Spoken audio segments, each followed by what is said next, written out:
Justice Yashwant Verma पर action की तैयारी में मोदी सरकार, भड़के कपिल सिब्बल। कपिल सिब्बल बोले, सांसदों मंत्रियों को सोच समझकर और कम बोलना चाहिए। सुप्रीम कोर्ट कमेटी ने की थी जस्टिस यशवंत वर्मा को हटाने की सिफारिश। जस्टिस यशवंत वर्मा को पद से हटाने के लिए विपक्षी दलों ने दी मंजूरी। इस वक्त की बड़ी खबर सामने आ रही है, जहां पर इलाहाबाद हाई कोर्ट के जज जस्टिस यशवंत वर्मा को न्यायपालिका से बाहर करने के लिए केंद्र की मोदी सरकार सदन में प्रस्ताव लाने की तैयारी कर रही है। यानी कि जल्द ही जस्टिस यशवंत वर्मा को उनके पद से हटाया जा सकता है और इसकी सिफारिश जो है वो खुद सुप्रीम कोर्ट की कमेटी ने की है। और इसको लेकर के कहा जा रहा है कि विपक्षी दल भी पूरी तरीके से तैयार हो चुका है और होने वाले मॉनसून सत्र में बकायदा जस्टिस यशवंत वर्मा को लेकर के प्रस्ताव पारित किया जाएगा, जिसके बाद उन्हें पद से हटा दिया जाएगा। आपको बता दें कि संसदीय मामलों के केंद्रीय मंत्री किरण रिजिजू ने बताया कि सरकार प्रस्ताव लाने के लिए जल्द ही सांसदों के हस्ताक्षर लेने शुरू करेगी। उन्होंने बताया कि अधिकांश मुख्य राजनीतिक दलों ने सैद्धांतिक तौर पर प्रस्ताव का समर्थन करने की बात कही है, लेकिन जिस तरीके से यह खबर सामने आई कि जल्द ही जस्टिस यशवंत वर्मा को उनके पद से हटाया जा सकता है और केंद्र की मोदी सरकार बकायदा इसके खिलाफ एक्शन की तैयारी में जुटी है। अब इसको लेकर के सुप्रीम कोर्ट के अधिवक्ता कपिल सिब्बल पूरी तरीके से भड़क चुके हैं। उन्होंने स्पष्ट तौर से यह हिदायत दे दी कि ये जो मंत्री या फिर जो सांसद भाषणबाजी कर रहे हैं उन्हें कम बोलना चाहिए और सोच समझ करके बोलना चाहिए। आपको बता दें कि राज्यसभा सांसद कपिल सिब्बल ने न्यायमूर्ति शेखर यादव के महाभियोग प्रस्ताव में देरी का आरोप लगाते हुए कहा कि सबसे पहले मेरी राय है और सलाह है कि सांसदों और मंत्रियों को सोच समझ करके कम बोलना चाहिए।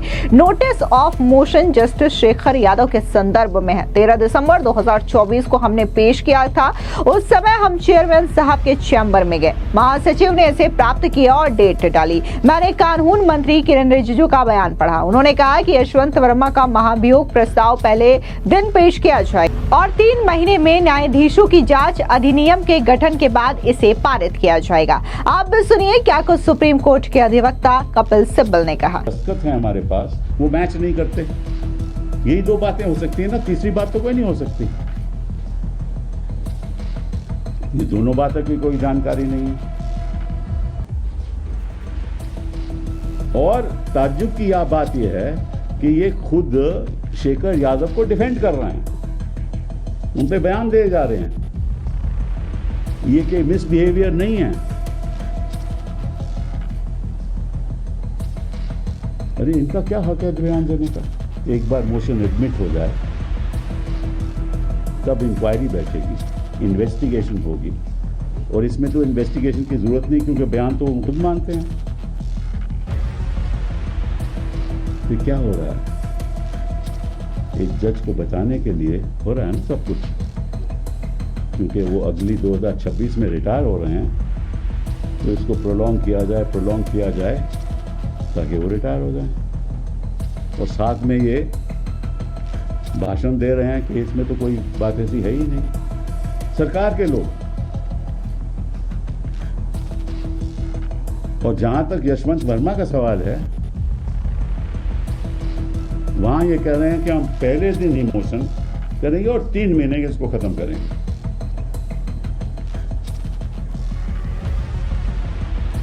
ये 2 मापदंड क्यों? क्योंकि जो जज साहब हैं, शेखर यादव साहब, उन्होंने ऐसा बयान दिए हैं जिनसे ये हो सकता है सहमत भी हो।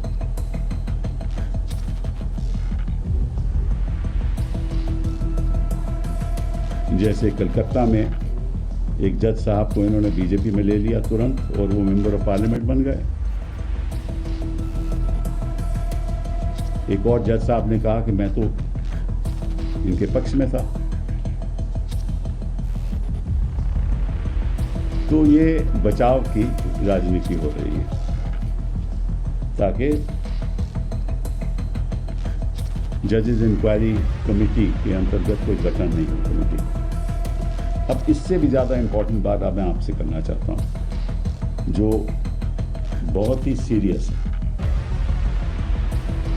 वो है कि आपको बता दूं मैं कि under article 124 of the constitution अगर 50 मेंबर राज्यसभा के या 100 मेंबर लोकसभा के कोई मोशन ऐसी साइन करें और वो प्रेजेंट करें, या चाहे लोकसभा सेक्रेटेरिएट को या राज्यसभा सेक्रेटेरिएट को, तो उस मोशन के अंतर्गत एक जजेस इंक्वायरी कमेटी बैठाई जाती है। लेकिन जजेस इंक्वायरी कमेटी बैठाने का जो हक है वो पार्लियामेंट को है कानून बनाने के बाद। आर्टिकल 124(5) कहता है कि पार्लियामेंट में by law regulate the procedure for the presentation of an address and for the investigation and proof of the misbehaviour और इनकैपेसिटी ऑफ अ जज। क्या मतलब हुआ कि पार्लियामेंट एक कानून बना सकती है और कानून के अंतर्गत किस तरह से इन्वेस्टिगेशन होगी और इन्वेस्टिगेशन के बाद निर्णय दिया जाएगा कि ये प्रूव्ड मिसबिहेवियर है, फिर जज को रिमूव किया जाएगा। लेकिन उसकी दो कंडीशन है कि पार्लियामेंट में लोकसभा भी बैठेगी, राज्यसभा भी बैठेगी, एक ही सेशन में होगा और बहुमत द्वारा पारित किया जाएगा। और बहुमत द्वारा ही नहीं, लेकिन 2/3 जो वहाँ मेंबरान बैठे हैं, जब तक 2/3 मोशन के पक्ष में जो वहाँ बैठे हैं मोशन के पक्ष में वोट नहीं करेंगे, तब तक जज को रिमूव नहीं किया जा सकता, हटाया नहीं जा सकता। ये संविधान का प्रावधान है। अब जो इन्वेस्टिगेशन होगी वो जजेस इंक्वायरी कमेटी के अंतर्गत होगी। तो पार्लियामेंट ने एक जजेस इंक्वायरी एक्ट का गठन किया, ठीक है ना, और उसके मुताबिक होगी। अब मैं इनसे पूछना चाहता हूं, कोई और तरीका तो है नहीं ना, इन्वेस्टिगेशन तो उसके मुताबिक होगी। और कॉन्स्टिट्यूशन कोई इन हाउस प्रोसीजर को रिकॉग्नाइज नहीं करता। कॉन्स्टिट्यूशन कहता है कि इन्वेस्टिगेशन होगी। क्या होगी? पार्लियामेंट के द्वारा कानून बनाया जाएगा, कानून बन गया तो इन्वेस्टिगेशन तो वही कमेटी करेगी ना, और तो कोई इन्वेस्टिगेशन का कॉन्स्टिट्यूशन मानता नहीं है। तो ये इन हाउस प्रोसीजर रिपोर्ट की क्या बात कर रहे हैं? कॉन्स्टिट्यूशन लेना देना नहीं है, क्योंकि वहां इन्वेस्टिगेशन होगी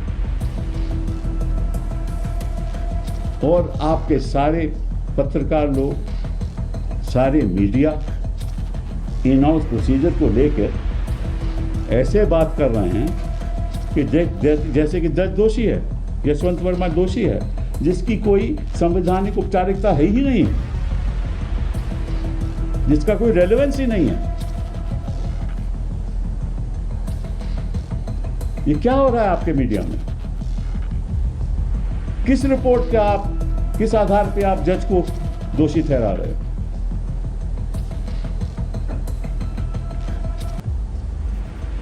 और जज खुद कहते हैं इन हाउस को कि हमने कोई इन्वेस्टिगेशन नहीं की, और कॉन्स्टिट्यूशन कहती है इसकी इन्वेस्टिगेशन होनी चाहिए, और बिना इन्वेस्टिगेशन के आप लोग यहां बैठे हुए उनको दोषी ठहरा रहे हो। दरअसल आपको बता दें कि संसद का मॉनसून सत्र 21 जुलाई से शुरू होगा और ये 21 अगस्त तक चलेगा। हालांकि इस दौरान अगर जस्टिस वर्मा के खिलाफ प्रस्ताव पेश हो भी गया तो शायद ही 1 या इसके 1 महीने के अंदर नतीजे पर पहुंच जाएगा। दरअसल न्यायाधीश जांच अधिनियम 1968 के तहत संसद के किसी भी सदन में प्रस्ताव स्वीकार होने के बाद प्रिसाइडिंग ऑफिसर को एक 3 सदस्यों वाली समिति बनानी होती है, जो कि प्रस्ताव को आधार बना करके जजों के खिलाफ खिलाफ आरोपों की जांच करती है। जस्टिस यशवंत वर्मा के सरकारी आवास पर इसी साल मार्च महीने में आग लगी थी और इसी आग को बुझाने के क्रम में उनके आउट हाउस से नोटों की कई सारी गड्डियां बरामद हुई थी। हालांकि जस्टिस वर्मा ने इस कैश की जानकारी न होने की बात कही थी। आपको बता दें कि जस्टिस वर्मा के पहले इलाहाबाद हाई कोर्ट के ही एक और सिटिंग जज जस्टिस शेखर कुमार यादव को भी पद से हटाने की मांग उठी थी। उन्होंने विश्व हिंदू परिषद के कार्यक्रम में यूनिफॉर्म सिविल कोड को लेकर के टिप्पणी की थी, जिसके बाद विपक्ष ने उन्हें न्यायपालिका से हटाने की मांग की थी। इन दो हालिया मामलों ने एक बार फिर से जजों की नियुक्ति और उन्हें पद से हटाए जाने के मुद्दे को चर्चा का विषय बना दिया है। बता दें कि संविधान के अनुच्छेद 124 और 218 के अनुसार राष्ट्रपति सिद्ध दुर्व्यवहार या फिर अक्षमता के आधार पर सुप्रीम कोर्ट और हाई कोर्ट के जजों को पद से हटा सकते हैं। इसे ही महाभियोग कहा जाता है। बता दें कि जजों को पद से हटाने की विस्तृत प्रक्रिया न्यायाधीश जांच अधिनियम 1968 में दी गई है। ये प्रक्रिया लोकसभा या फिर राज्यसभा में जज को पद से हटाने संबंधित प्रस्ताव पेश करने से शुरू होती है। इस प्रस्ताव में लोकसभा के कम से कम 100 या फिर राज्यसभा के कम से कम 50 सदस्यों के हस्ताक्षर जरूरी होते हैं। इसके बाद लोकसभा के स्पीकर या फिर राज्यसभा के चेयरमैन ये तय करेंगे कि इस प्रस्ताव को स्वीकार करना है या फिर नहीं करना है। स्वीकृत होने के बाद एक 3 सदस्यों वाली जांच कमेटी गठित की जाती है। इस कमेटी में सुप्रीम कोर्ट के एक जज, एक हाई कोर्ट के जज और कानूनी मामलों में किसी प्रख्यात शख्सियत को शामिल किया जा सकता है। ये कमेटी जजों पर लगे आरोप की जांच करती है। जज को अपने बचाव का मौका भी दिया जाता है। जांच में सामने आए तथ्यों के आधार पर जांच कमेटी अपनी रिपोर्ट संसद के संबंधित सदन के अध्यक्ष या फिर सभापति को पेश करती है। अगर कमेटी जज को दोषी पाती है तो फिर संसद में जज के खिलाफ प्रस्ताव पर वोटिंग होती है। इस प्रस्ताव को पास करने के लिए दोनों सदनों में विशेष बहुमत की आवश्यकता होती है। विशेष बहुमत यानी कि जज को हटाने की प्रक्रिया तभी आगे बढ़ेगी जब इस प्रस्ताव को दोनों सदनों में कुल सदस्यों में से बहुमत का समर्थन मिलता है। प्रस्ताव को पास करने के लिए सदन में मौजूद और मतदान करने वाले सदस्यों की कम से कम 2/3 संख्या इसके पक्ष में होनी चाहिए। आखिर में अगर दोनों सदनों में प्रस्ताव पास हो जाता है तो इसे राष्ट्रपति के पास भेज दिया जाता है। इसके बाद राष्ट्रपति की ओर से जज को पद से हटाने के लिए आदेश जारी कर दिया जाता है। देखना दिलचस्प होगा कि मॉनसून सत्र जब शुरू होता है तो क्या जो महाभियोग को लेकर के जो प्रस्ताव लाने की तैयारी जस्टिस यशवंत वर्मा के खिलाफ हो रही है, इसको लेकर के कितनी तैयारी जो है वो मोदी सरकार की ओर से होती है और क्या जस्टिस यशवंत वर्मा पर जो आरोप लग रहे हैं वो सिद्ध हो पाएंगे या नहीं हो पाएंगे, क्योंकि ऑलरेडी जो सुप्रीम कोर्ट के अधिवक्ता है कपिल सिब्बल वो पूरी तरीके से भड़के नजर आ रहे हैं। उन्होंने इस प्रस्ताव को लेकर के, इस महाभियोग को लेकर के, इस जांच को लेकर के सवाल कई सारे उठा दिए हैं। फिलहाल इस पूरी खबर पर आपकी क्या राय है, कमेंट सेक्शन में जरूर बताएं। धन्यवाद।